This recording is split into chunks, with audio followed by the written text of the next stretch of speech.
Ah, vous voilà. Bien le bonjour à vous. Vous voulez plus d'histoire? Très bien, pas de souci.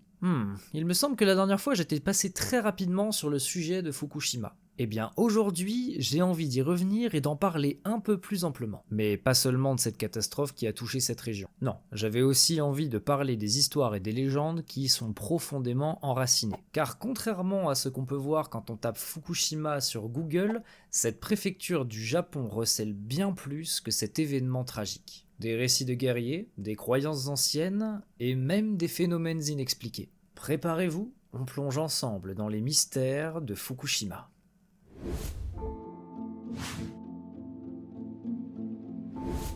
Bien, commençons avec un personnage important de Fukushima, Takeda Sokaku, surnommé le Petit Tengu Daizu.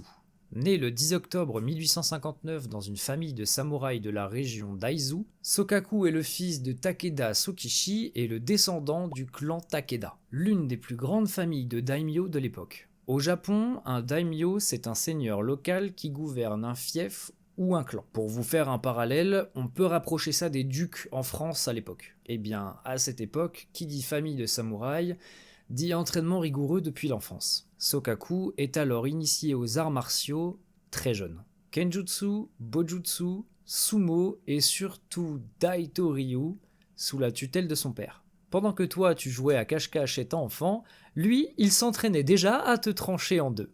Et pour ne rien laisser de côté, il va perfectionner son art au dojo Yokikan sous la tutelle de Shibuya Toba. Puis, en 1873, à seulement 14 ans, il accompagne son père chez Sakikabara Kenkishi pour approfondir le Jikishinkage Ryu. Ça va, je vous perds pas? Je vais pas rentrer dans tous les détails, mais retenez qu'entre maniement du sabre, du bâton et technique de combat rapproché, à seulement 14 ans, Sokaku est déjà une arme de guerre à lui tout seul. Bon, et ben dans le dojo dont je vous parlais, il affronte les meilleurs épéistes de tout le pays. Beaucoup d'entre eux ont même été membres du Kobusho du shogunat Tokugawa. C'est une école d'arts martiaux réservée aux serviteurs du gouvernement. En gros, c'est comme si Sokaku jouait au foot avec des légendes de la FIFA dès son plus jeune âge. Ou au basket avec les plus grands noms de la NBA. Ou s'il faisait un sparring avec Cédric Doumbé alors qu'il était en troisième. Ou si... Oui, bon ok, j'arrête les métaphores. Bref, il se perfectionne encore et encore jusqu'à devenir maître dans plusieurs disciplines. Allez, je vais vous passer en revue son arbre de compétences. Sokaku maîtrise donc le Kenjutsu, l'art du sabre, le Bojutsu, l'art du bâton long, le Jojutsu, l'art du bâton court, le Jujutsu, l'art du combat à main nue, le Hankyu, l'art de l'arc court, et le Shuriken Jutsu, l'art du lancer de fléchettes. Ah, et comme si ça suffisait pas, il obtiendra plus tard une licence dans l'art de la lance. Parce que, pourquoi pas? Sokaku devient alors rapidement une légende vivante. Son habileté au sabre est inégalée, et il est redouté sous le nom de Petit Tengu Daizu. Promis, je vous raconte pas l'histoire d'un personnage principal de manga. Tout est vrai. Bon, le temps passe et notre cher Sokaku continue de s'améliorer. Mais il ne s'arrête plus à la force brute. Il étudie alors l'esprit et la psychologie de ses adversaires. À ce stade, il est plus proche de Maître Yoda que de l'homme. Et en 1875, alors que Sokaku est âgé de 16 ans, il apprend que Saigo Takamori, le dernier grand samouraï, a lancé une rébellion à Satsuma contre le gouvernement de Meiji. Sokaku veut alors le rejoindre immédiatement. Ni une ni deux, il part alors pour l'île de Kyushu. L'île de Kyushu, c'est l'île qui se situe le plus au sud-ouest de toutes les îles qui composent le Japon. Parce que oui, le Japon n'est pas une seule et même île. Plusieurs îles composent le Japon, et elles ont toutes leurs noms. Retenez juste que là, il part pour Kyushu. Et lorsqu'il arrive, il se lance immédiatement dans la bataille. Il permet de retourner la situation et permet aux samouraïs rebelles de gagner la guerre. Non, je rigole. Quand il arrive, la guerre est déjà terminée et le camp rebelle s'est fait écraser. Saigo Takamori a même commis le seppuku car il était mortellement blessé. Sokaku retourne alors sur Honshu, l'île principale des 4 qui composent le Japon, et s'installe à Osaka où il vivra pendant 10 ans au dojo du Kyoshin Meichi Ryu. Le problème, c'est que la rébellion ayant échoué, le nouveau gouvernement prend place. Nous rentrons alors dans l'ère Meiji. C'est la fin du Japon féodal et surtout la fin de l'ère du sabre. Peu importe à quel point un épéiste pouvait être talentueux, le sabre n'avait plus sa place. Sokaku prend alors la décision de se consacrer au Jujutsu pour l'enseigner et devient le rénovateur du Daito Ryu. C'est un très bon enseignant et son influence est énorme. Sur toute sa vie d'enseignement, il aura eu pas moins de près de 30 000 élèves. Sur un temps de 50 à 60 ans d'enseignement, ça fait entre 500 et 600 élèves à l'année. C'est gigantesque. Gigantesque. Et un de ses élèves sera Ueshiba Morihei. Cet homme est ni plus ni moins que le fondateur de l'aïkido. C'est d'ailleurs le Daitoryu que Sokaku lui a enseigné, dont il va s'inspirer pour créer l'aïkido. Sokaku est alors un peu le père spirituel de l'aïkido, même si son vrai père c'est Ueshiba Morihei, évidemment. Et c'est là que la légende dépasse l'homme. On raconte que Sokaku était guidé par un Tengu, ces créatures mythiques qui enseignent l'art du combat aux plus méritants. Il ne mesurait que 1,50 m, mais son regard perçant et son niveau de combat quasiment surnaturel imposaient le respect à quiconque. Certains disaient même qu'il était capable de percevoir le passé, le présent et l'avenir d'une personne, rien qu'en la regardant. Mais alors, véritable pouvoir ou simple légende? Une chose est sûre, Takeda Sokaku a marqué l'histoire. Il enseignera jusqu'à la fin de sa vie et s'éteindra le 25 avril 1943 à l'âge de 83 ans. Un petit samouraï devenu un géant dans l'histoire du combat. Mais Fukushima, ce n'est pas que des samouraïs badass capables de découper des mouches en plein vol. Non, c'est aussi le berceau d'une légende bien plus ancienne et franchement plus mignonne, celle de l'Akabeko. On peut traduire littéralement cette expression par vache rouge, Aka désignant la couleur rouge et Beko signifiant la vache dans un dialecte local. Plus qu'un mythe, Akabeko est aujourd'hui considéré comme un symbole pour cette région. Remontons à l'an 807, toujours dans la région d'Aizu. D'ailleurs, Aizu est une zone qui comprend tout le tiers occidental de la préfecture de Fukushima. À cette époque, un moine du nom de Tokuichi supervise la construction du temple bouddhique Enzoji, dans l'actuelle ville de Yanaizu.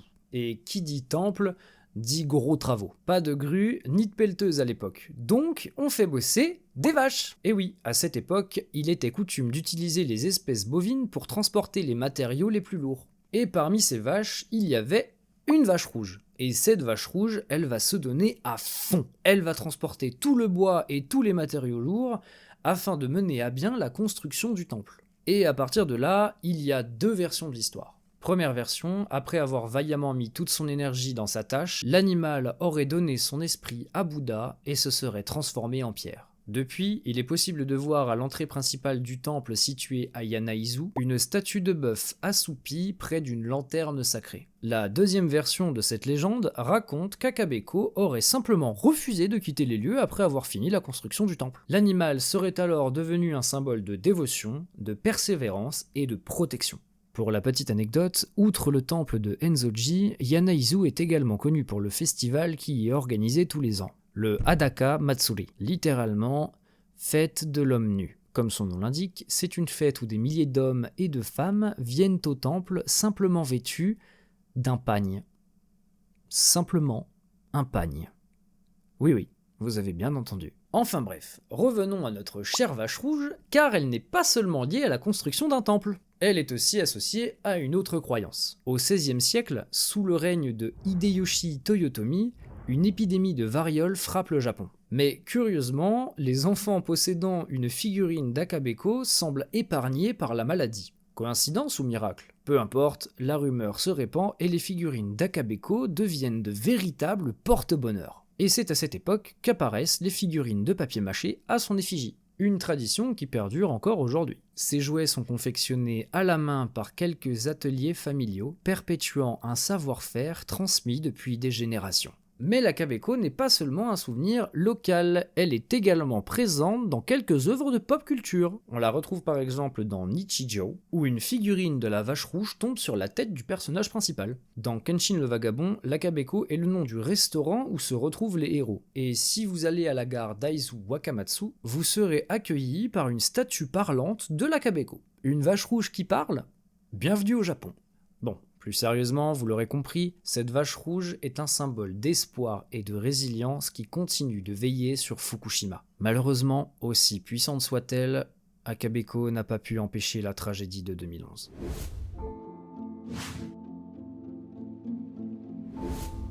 Le 11 mars 2011, à 14h46, un puissant séisme de magnitude 9 frappe le Japon. Son épicentre se trouve dans l'océan Pacifique, à 130 km de Sendai, dans la région du Tohoku. Ce tremblement de terre est le plus puissant enregistré au Japon et l'un des plus violents de l'histoire moderne. Grâce aux constructions parasismiques du pays, les secousses causent relativement peu de victimes et de dégâts majeurs sur les infrastructures. Mais ce n'est que le début de la catastrophe. Sur la côte nord-orientale, 4 centrales nucléaires entrent en alerte maximale. Fukushima Daiichi, Fukushima Daini, Tokai et Onagawa. Conformément aux procédures de sécurité, les réacteurs s'arrêtent et des groupes électrogènes prennent le relais pour assurer le refroidissement des installations. Cependant, quelque chose d'inquiétant est détecté à Fukushima Daiichi, des émissions de xénon radioactif, signe probable de dommages structurels aux réacteurs. 51 minutes plus tard, une vague monstrueuse atteignant parfois par endroits 30 mètres de haut déferle sur la côte est du Japon. À Fukushima Daiichi, elle dépasse la digue de protection de la centrale qui ne faisait que 6 mètres de haut. Une défense largement insuffisante face à une telle force. Le tsunami ravage près de 600 km de littoral, pénétrant jusqu'à 10 km à l'intérieur des terres. Il balaye des villes entières, emportant tout sur son passage, causant plus de 90% des pertes humaines et matérielles liées à cette catastrophe. C'est alors qu'à Fukushima Daiichi, la situation bascule dans l'irréversible. L'eau du tsunami submerge les réacteurs de secours, les rendant alors inopérants. Les systèmes de refroidissement des réacteurs tombent alors en panne, et sans refroidissement, la température grimpe dangereusement. Inévitablement, sans système de refroidissement, la fusion totale des cœurs d'au moins 2 réacteurs est confirmée. Des explosions se produisent, libérant des niveaux élevés de radiation dans l'air et dans l'eau. Le 16 mars, soit 5 jours après, l'accident atteint son pic critique. Classé niveau 7 sur l'échelle de l'INES, il rejoint Tchernobyl parmi les pires catastrophes nucléaires de l'histoire. Bien que, contrairement à Tchernobyl, l'OMS estime que les radiations reçues par la population restent relativement faibles. La reconstruction de la région est estimée à 210 milliards de dollars, faisant de ce séisme le plus coûteux de toute l'histoire. Mais c'est pas tout. Le séisme a encore eu 2 autres effets. Le premier, c'est des changements géologiques. L'île principale du Japon, Honshu, comme je vous l'expliquais tout à l'heure, a été déplacée de 2,4 mètres vers l'est. Ce mouvement peut paraître anodin, mais il a modifié la répartition des masses terrestres, accélérant alors légèrement la vitesse de rotation de la Terre et raccourcissant nos journées de 1,8 microsecondes. Bon, c'est rien du tout, mais c'est une conséquence quand même. Et la dernière conséquence, c'est des réactions volcaniques. Je ne vais pas vous faire un schéma de comment fonctionne un séisme dans cette vidéo, mais il peut y avoir un lien avec les volcans. Plusieurs volcans du Japon, dont le mont Shinmoe et le mont Sakurajima, sont alors entrés en activité dans les jours qui suivaient le séisme. Bon, aucune éruption n'a eu lieu, mais ils sont quand même rentrés en activité. Sur le moment, c'est un peu inquiétant. Mine de rien, cette tragédie aura bouleversé le Japon et marqué le monde entier. Elle aura fait 15 894 victimes le jour même et 2600 disparus. Personnes dont on ne retrouve pas les corps et dont leur existence demeure pour leurs proches en suspens, à mi-chemin entre la vie et la mort. À cela, on peut ajouter 3500 décès liés indirectement à cette catastrophe pour des causes diverses et variées. Ces causes peuvent être une fatigue accumulée, une consommation d'alcool excessive, un stress excessif, ainsi qu'un profond sentiment d'abandon, d'isolement ou de désespoir. Mais au-delà des chiffres et des événements, cette catastrophe a laissé derrière elle un phénomène bien plus étrange. Et c'est ce que nous allons voir maintenant.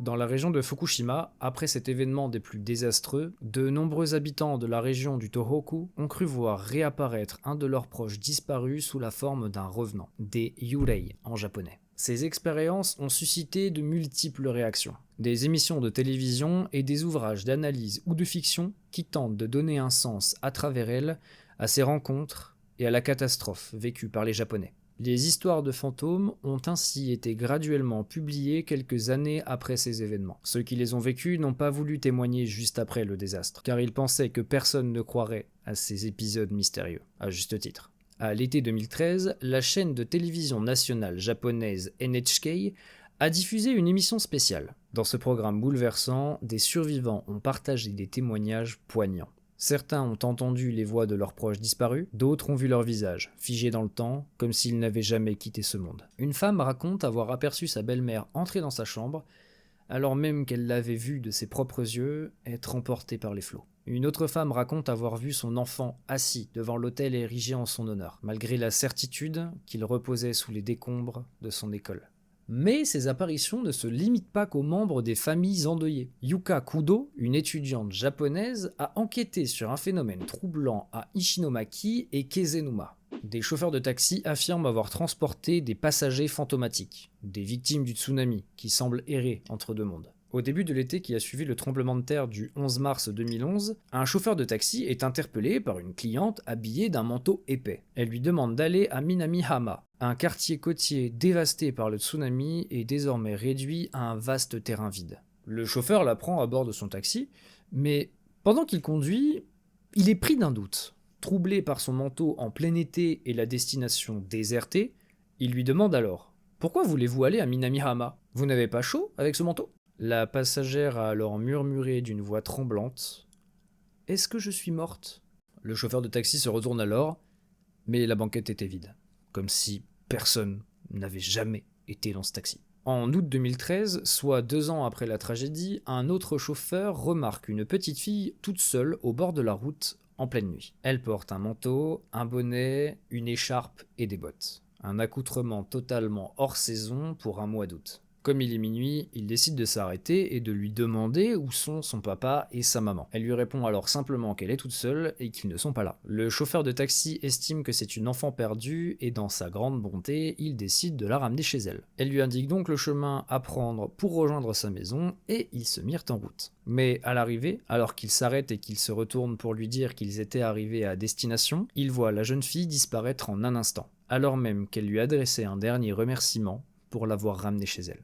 Après ces témoignages, Yuka Kudo a décidé, dans le cadre de son enquête, de vérifier tous les registres des taximètres et les communications radio des chauffeurs de taxi. Eh bien, devinez quoi, à sa grande surprise, tous les trajets étaient bel et bien enregistrés, sans que personne ne soit jamais descendu des véhicules, corroborant alors avec les récits de tous ces chauffeurs. Lors de son enquête, elle a également trouvé un point commun troublant de tous ces récits. Ces esprits semblaient jeunes, comme s'ils cherchaient à revivre ce qu'ils avaient eu à peine le temps de connaître. Leur présence ne semblait pas animée par une volonté de vengeance, mais plutôt par une nostalgie indicible, un regret profond de ne pas avoir pu dire adieu. Ce qui est le plus touchant dans ces récits, c'est la manière dont les chauffeurs parlent de ces âmes errantes. Ils évitent le terme fantôme et préfèrent parler de personnes. Pour eux, ce ne sont pas des apparitions menaçantes, mais des êtres perdus qui cherchent encore un sens. Alors, d'après vous, ces histoires de Yurei sont-elles une manière pour les survivants de surmonter l'insurmontable? Une manière d'apaiser leur douleur en imaginant un dernier lien avec les disparus? Ou bien témoignent-elles de la présence véritable de ceux dont l'âme, blessée par une fin brutale, erre encore dans notre monde en quête d'un dernier objectif? En tout cas, Fukushima est une région pleine d'histoires. Des samouraïs aux esprits errants, des légendes anciennes aux tragédies modernes, ces récits nous rappellent que l'histoire d'un lieu est bien plus vaste que ce que l'on peut voir en surface. Nous arrivons sur la fin de la vidéo, alors si ces histoires vous ont plu, n'hésitez pas à laisser un like et me le dire en commentaire. N'hésitez pas non plus à faire un retour sur la qualité du montage et de l'écriture. Toute critique est bonne à prendre, et j'avoue que j'ai besoin d'apprendre vu que c'est que ma deuxième vidéo, donc n'hésitez pas. J'ai essayé de mettre un peu plus d'humour dans les histoires du début parce que je trouvais qu'elles s'y prêtaient bien, ça permet de dynamiser un petit peu et de pas faire une vidéo trop monotone. Là où les 2 dernières parties, j'ai fait beaucoup moins d'humour, je pense que vous l'avez remarqué. Donc j'ai peut-être fait un peu moins d'humour sur la fin, j'espère que ce sera toujours quand même plutôt dynamique et que ça vous a plu quand même. Pareil qu'avant, n'hésitez pas à me faire un retour là-dessus, je pense avoir bien fait. Après, si vraiment vous voulez un peu plus d'humour, j'essaierai peut-être d'en caler un peu plus sur ce genre d'histoire-là, en espérant ne pas traiter que des histoires aussi sombres. En attendant, je vous dis à la prochaine pour une prochaine vidéo. Ciao ciao.